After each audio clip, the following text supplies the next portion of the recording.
Hi, I'm Mrs. Richards, and I'm going to be telling you about the new English Language and Literature Double Award GCSE.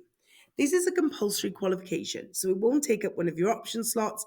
Everyone will be doing English. At the end of the qualification, you will achieve two GCSEs up to an A star. So, what will you study?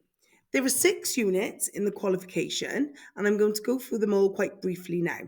The first unit is called Context and Meaning. We study poetry and we look at the background of the poems and why the poets wrote them and what sort of settings they were writing them in. Unit 2 is called Belonging, and as you can see at the bottom there, Carnarvon makes up a part of this unit, so that'll be something you have experience of. Unit 3 is called Influence and Power. You'll be looking at the power of writers, how writers experience and speakers exert their power and attempt to influence others. Then we move on to Unit 4B, which is called Motivations. Now, obviously, it's called 4B, so there must be a 4A. 4A is another pathway which will only enable you to get one GCSE. For the vast majority of learners in Ebbw we are pushing you to achieve two GCSEs, as all the years before you have in English. So it will be 4B for you. In Unit 4B, you'll be looking at what motivates writers and people and the reasons behind their attitudes, behaviours, and beliefs. So then, Unit 5. Unit 5 is called Continuity and Change. You'll study a Shakespeare play. Now, for the vast majority of pupils, this will either be Macbeth or Romeo and Juliet. And in addition to the play, you'll look at pre 20th century poetry.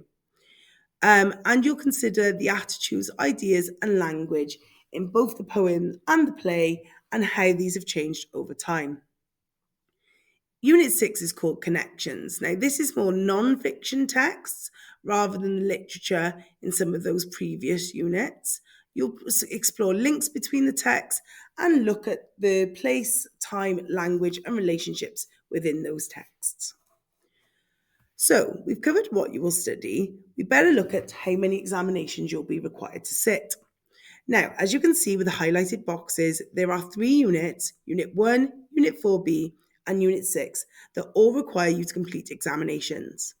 These examinations will be 90 minutes long, which is shorter than previous examinations in English.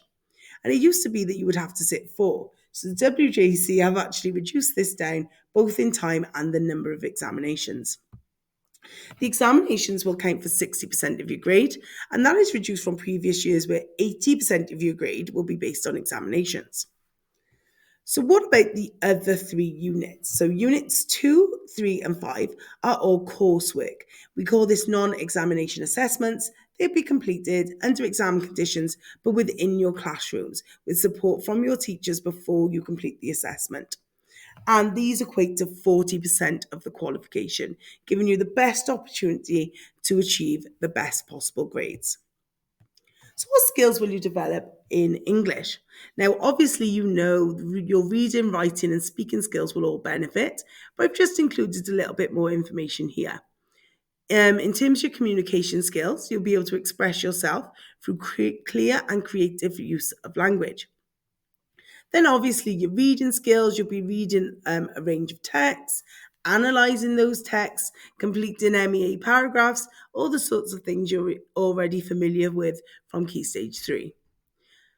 You will also look at context, where, when, and why pieces of writing were written, and how they affect what has been written.